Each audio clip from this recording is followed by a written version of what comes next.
Hey, MSP fam. It's Wednesday, so you know what that means.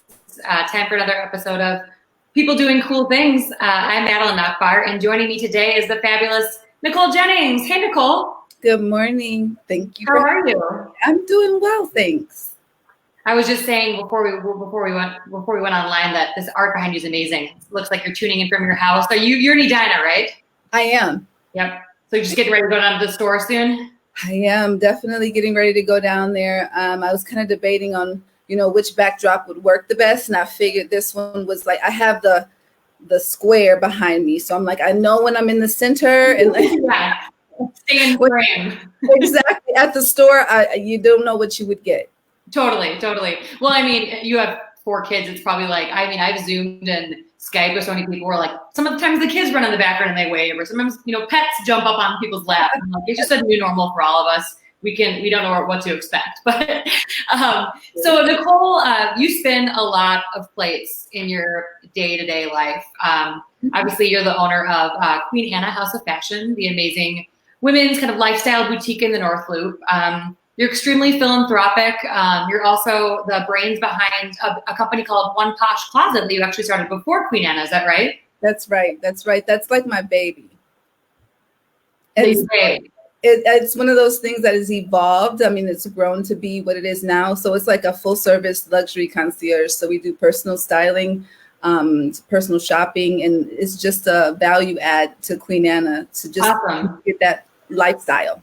And that kind of started with a philanthropic spin, correct? Weren't you donating all the proceeds to charity? So do you buy is it kind of like an upscale resale, like where you buy designer pieces, and how does that work? So when it first started, it was in that model. So it was partnering with women across the professional sports league, and they were actually donating some of their items, or it was either new or gently used high-end designer items. And that was the part that was going back to charity. And that was something that I did that in that style, probably for about 5 years or so. Okay. And then once I got my brick and mortar, I transitioned that into more of a concierge, meaning like going out and shopping for people, having stylists that might have different access to things in like Miami, versus that's what's, what we know of here locally, and offering those things to clients. And now everything is digital. And so,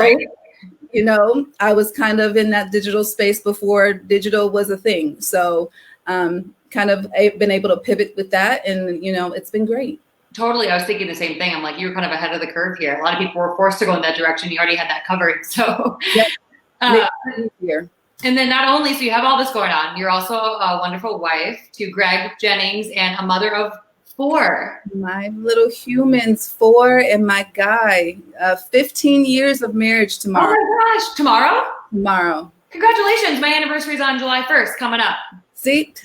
Only 3 years, but so we have a long ways to go.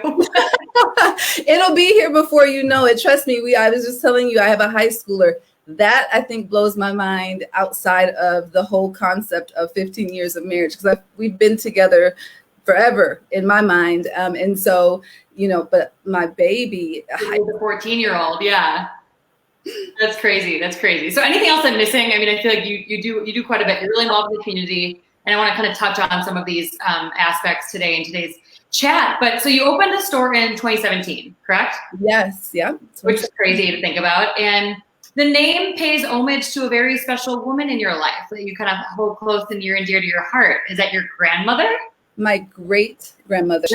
Mother's grandmother. Yeah. So Anna Whitten was her name, and she raised me and put me through college. She walked me down the aisle when I got married. She was my little everything, my little lady. And so when she passed away, I used literally, when I think about it, it's insane, because everyone's like, I have a nursing degree. So it's like, people like, you wanted to always own a store? Right. No, actually I didn't. Never was on the to-do list, but it was something that just literally happened, and I channeled all of that, processing and grief and poured it into my space. And my husband and our team just really did an amazing job in building it out. And it is what we see today. Yeah. Was she a particular kind of fashion or style lover herself? Is that kind of how this started, or not necessarily? You were just like, I want this to kind of be in her name. Well, actually, it was more or less just about the things that she instilled in me. Mm-hmm. So was she about fashion? Absolutely. She never left home without makeup, never left home without lipstick or earrings. And even to this day, like, I can be in sweatpants, but Yeah. you'll never see me without a stud, something. But I think more or less for me, what it was just continuing on a family legacy of empowerment.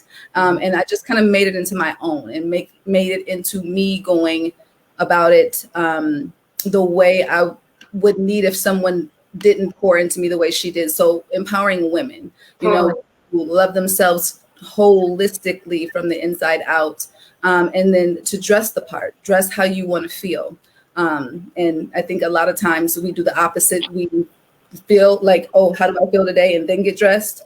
And I would always end up in leggings. I'm just saying. And so I kind of have taken that home training, quote unquote, and put it into Queen Anna.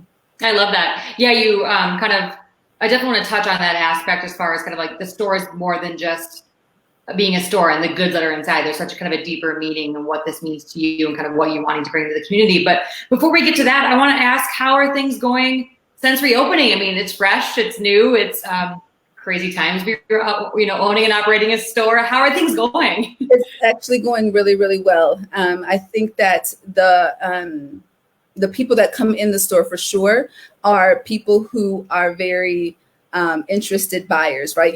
We don't, sometimes sometimes in the summertime you will be out and about and you're like, oh, I'll just stop in and I'll browse. But I mean, we're coming off of a pandemic coronavirus it's like a big to do. And so people aren't necessarily out and about without purpose. Right. So when they're coming in the store, that's been really interesting to be able to just learn and get to know new people. And then online, obviously, the outpouring of support in that space has been amazing. As things have transpired after coronavirus into what we are living in now. And it's been good. So I am very blessed and I'm grateful. Great. So it sounds like the people that are coming in, obviously they feel safe shopping. You, just like all of our retailers in the Twin Cities, are taking those safety precautions and making sure that it's a safe space, even safer than it was before, not like it wasn't, but you have people's health on your hands. So I totally, you guys are instituting all those kind of new protocols, which is definitely a new kind of space to be shopping. But it sounds like the people that are ready to shop are shopping and they are intentional about what they want. They're coming in because they're like, I haven't been in a store in how long, and I need a new dress or I need a new top. Absolutely. And I think that for me, I really, really put a lot of thought into it. This is kind of like how we operate as a family anyway. It's just putting ourselves in someone else's shoes. And so for me, if I were a shopper, what would I feel comfortable with? Right. And so with that, we've taken I changed my entire back half of the store into almost like a holding place for the additional clothes. Well, quarantine clothes, because I only have one of every piece out. Right. So not all of them are handled. And just because, they do transfer. If something was touched, and then I have my stylist on my hands too. That's my team is everything. Right. And without them, I couldn't function, and I have a family, so I'm not trying to come home and give them anything either. So, when it's time to midday, take your break, we're wiping down things. We're steaming clothes that are tried on and they're not purchased. There's so much that went into it. I was tired for a while there. Put it together. But it all came together. It did. Awesome. That's great. Well, so we touched a little bit on this. I love so much about how you kind of approach your business. And you're so much more than just the physical store and the amazing goods that make, up Queen Anna. You're active in the community. You're not just a store owner. You are so proactive in marketing what Queen Anna is all about. I've had the opportunity to attend some of your events, from that, I believe there's the Fashion Week show you did last year that was all kind of about celebrating and highlighting women in our community, which was so incredible. You've hosted panel discussions and you have really pivoted and done some really amazing stuff even on your social channels during kind of the height of the pandemic, obviously when you were closed, with really kind of transparent conversations. So I think a lot of retailers have a lot to look to you toward as far as like that omni-channel kind of approach. And it's such a larger message, not just come here, buy this kind of thing. You're always starting and steering important conversations with your customers. And certainly that rings true now more than ever with everything going on. And you being a Black woman-owned business, how are things feeling and looking right now with your team, and kind of how are you using your platform and Queen Anna's name and your name to kind of keep the conversations going? Mm-hmm. Well, I mean, we only have so much time, so I have to keep my story short. Yeah. It's something that I think is right now the conversations that we're having are very necessary. And I think for me, everything that I've always done in life, just because, again, going back to how I was raised, it's been about purpose. I don't ever want to enter into anything, regardless of its business or a conversation or an event, creating an event, if it doesn't have purpose and it doesn't give value. And I think that for me, what I think about is the need that I see in the world, and I try to use my strengths and talents to fill it. And that's just what Queen Anna has always been about, and what we will continue to be about. And now the plot has thickened, right? Because it is something that is, humane, civil rights and injustice that is going on in the world. And I think for me, again, putting myself in someone else's shoes, with George Floyd, there was no way, and that he was one of hundreds, people that we may not even know about, the ones that we do know about, but don't even really know the stories of. And as a Black person, I've always been aware of it. Again, I think when we were talking a little bit earlier, or even yesterday, about my grandmother or great grandmother was a part of the marches, and I was taken to those when I was young, and so it wasn't something new to me. Right. What was new to me was how I was going to incorporate it in my day-to-day life, because I couldn't go on as if, what we all saw did not take place when I have a husband and I have a son, and we are living our history like it's in our DNA. And so when I think about it in that sense, what am I going to be leaving them if I have my business? And it's a legacy lifestyle thing. I hope one of my kids or someone takes it over.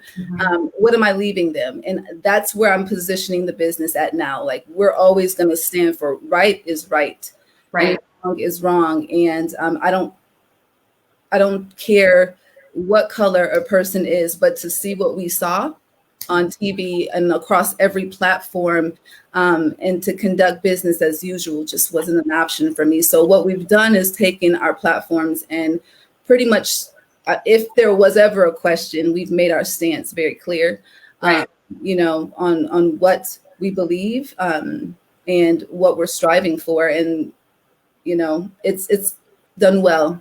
Totally. When we talked yesterday, it was interesting. There was something really stuck with me that you said. It was like, everything right now is fair game and needs to be talked about. And it's okay for some people who maybe don't know what to say to acknowledge and to listen. And I imagine, you said that that's sometimes what you're doing with some of your team. You said you're a team of 6 or 7. It's kind of like your family in a way, and everything that they do is reflects you and the Queen Anna brand. So it sounds like you've been really kind of involved in having those transparent conversations with your team. Kind of ensuring that legacy is carried on, in the way that you feel so passionately about, that you kind of touched on. Well, my team is like, I think so. The newest members of our team are, 3-4 months in now, but the majority of my team has been with me for years. And so I've always, and me as since, you and I have seen each other and had conversations, I'm always an authentic and transparent individual, because I feel like that's what creates relationships. And that's what it's all about, is creating relationships and having conversations. And aligning yourself appropriately so that changes can happen. And so my team has always, again, known the legacy from the very beginning as part of our training. Mm-hmm. But this situation, for our team, I have a team that is Black, some members that are Black and some that are white. And so it hit everyone differently. Right. And I had to process that. And what I did, though, is I let them know I am here. If you have a question, like, don't just, you're not on eggshells, because it was an emotional, depending on the day, it could still be emotional because there are things still transpiring in the world around us. But it was an emotional, like maybe 2 weeks, where you don't know what you would get. There would be times I'm like, okay, Nicole, you're in here by yourself. Quit snotting. You gotta go. You gotta focus. People might come in the store and want to buy something, and you have to pull it together. And I just couldn't. And so that's when I actually went on I think the store's platform, and just said, like, I put all these things in place for people to come shop here safe. But my son, he's cute right now to everybody. He's got super cool hair, but when he's 18, right? Right. And he wears it. If he wore a hoodie, yep, what would happen to him?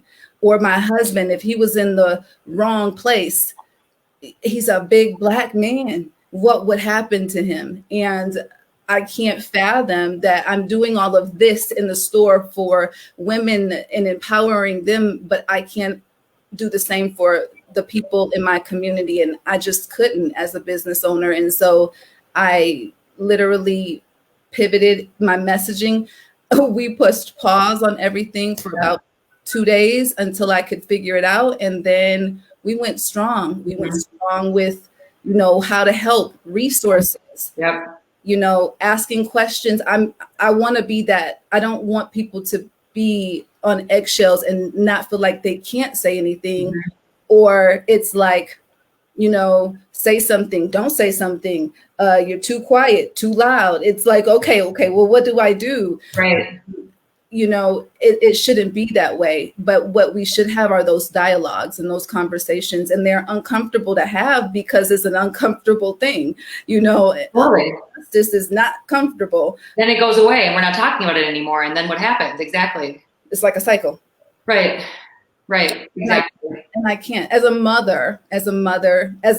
person of color anyway, as a Black woman, I couldn't. I was always doing something, right? But in this instance, the way it hit me in this moment, I had to do more. And I still am in the process of understanding what more looks like, but it's not business as usual. That's for sure. Absolutely. Yeah, absolutely. What are you kind of advising, as you are, you're lucky that you have this incredible, you're very fortunate in life. You have an amazing platform, a following. People look to you and your voice. You're kind of a leader for many. How can we continue supporting people of color in this moment? How can we keep the momentum going and continue moving the needles to truly see a difference in our cities, but even on a more macro level, in the world? Right. Well, I think that, when I have been reflecting in that very question, because I get asked that a lot. And right. There are always immediate needs, right? When there's people out there who need things, and, people are out there, everyone has their part of. Some people need to go and stand. Some people do need to go and march, but we need to also call and, get things changed in the legislative world, because it's a system. It's a system. Action, yeah. What I mean? So we can attack things on the surface, but we really need to focus what's underneath the surface, the things that aren't really uncovered, but they're not uncovered because of the lack of understanding. Right. So if I were to say anything, how other people who are not of color could be the best support is to listen, but also to ask questions, right? If you're listening, but you're not hearing what you need to know to make a difference, then it's not helping you to listen. But being brave, it's all about courage, right? You have to put yourself out there in a way that you've never done it before. And is it easy? No. But is it necessary? Absolutely. Because again, think about it in this instance. Yep, you might be white, but if you were Black and that George Floyd was your friend, your son, your brother, or you, how would that make you feel? What would you do? And how would you want someone to support you in that moment? Do that. Exactly. How is Queen Anna or you, I imagine this has been something that you think about and prioritize and have since you've opened your store, since you've been a business owner, but do you particularly use the store as a way to amplify any other Black or people of color artists or owned businesses or makers or designers? Kind of how does that look for you? I mean, I imagine, you carry people from all over the country, not just local, but you have art, you have fashion, it's kind of a full kind of service lifestyle boutique. Obviously being a part of the community means supporting the community and not just on social media. It's redirecting kind of our economic resources is a super important way for us to be able to kind of put our money where our mouths are, right? And so as far as achieving racial equality. So, from a Twin Cities business landscape, is that something you're kind of focusing in the store right now? Well, it's always been who we are, right? So we've always had local makers in our store. We've always done partnerships. I think right now the biggest thing that we've been doing from that standpoint is highlighting the brands that are philanthropic in our store, highlighting the ones that are of color, which we've done, I think the past 3 or 4 weeks now. And there's so many people out there that are great artists, that are great designers. And it's about being intentional, right? And so when it comes to the brands that we've carried in the store, I've always been intentional about, the partnerships and the brands, whether they are women owned or Black owned. And in this moment, it is something that's important for us to think about locally is, where they are, who we are. And even if there aren't a lot of us, whether it is a person of color, there are artists. There's so many creatives out there that are amazing. I mean, you can see the murals that are out there. They are insane. And just being able to, find your niche and your thing that's important or you feel is important or that there you see a need. One thing I know that is important for me to say, even in this moment, is even as a Black business owner, it's, I do appreciate the additional coverage, the additional, people coming into the store or shopping with me. But, it's sad that it took a man to die. Right. I've been here for 3 years. The people that we're, supporting or even just putting out as Black owned businesses is not like they just opened. Like right. Juneteenth has always been on my calendar. It wasn't like but now right. It's big to do. And I'm so grateful because that is growth. But what I'm saying in that moment is it's not a one-time thing. Like absolutely. We got to keep it going and make it our new normal. Absolutely. It's a marathon, not a sprint. I mean, I spoke with Samantha Ray, the talented fashion designer, a couple of weeks ago. And she said something that really kind of resonated with me. I had asked her, what are some of your favorite, who are some of these artists or makers or designers that we should be paying attention to right now in our community? And she said, it's interesting because she said, I am someone as a Black designer in our community, I feel like I get cornered as kind of one of the people that always get asked to speak in these speaking engagements, or I always get to go to the U of M and talk to the design school, or I always get to do these things. And she's like, I want to use my voice to show people about the other people. There are so many talented art. I mean, she even brought up the murals like you did. Like there are all these people that aren't even on our radar that need to be on our radar. And she's like, if I can do anything and use my voice to kind of help show that there are so many more like me. And I hope that the dial turns, that it's not just the same 5, 6, 10, 15 people that are getting asked to, do these kind of speaking engagements or things like that. I thought that was really interesting. Oh man, she hit it on the nail on the head. I actually was telling my husband that the other day because, I'm grateful for the opportunity right. to use my voice. And it's not the fact that, I feel like it's always me, but realistically, when I think about it, when I don't know everybody in the Twin Cities, but if I were to say, how many Black owned women stores do I really know, right? How many of them do I know that I can say, oh, you know what, go ask, have you talked to so and so? It's me and Veronica, who owns Danolo, that I know. Right. And that's just in, my sphere of the North Loop or downtown. And that's sad because there are so many designers and so many other people out there who are doing great things, but we don't know because their voices aren't amplified. And so she was so spot on. Yeah. Well, that's a good kind of segue into what I wanted to ask you about, the Share the Mic social media campaign, about kind of amplifying those voices. So good timing. You're not busy at all today. You are also, I'm assuming some people have seen the Share the Mic social campaign that is happening today, actually, in the Twin Cities among a lot of our key community members. And it aims to amplify the work and lives of particularly Black and Brown women in Minnesota. And so you are participating today. And you want to tell us about kind of who you teamed up with and what you're doing today.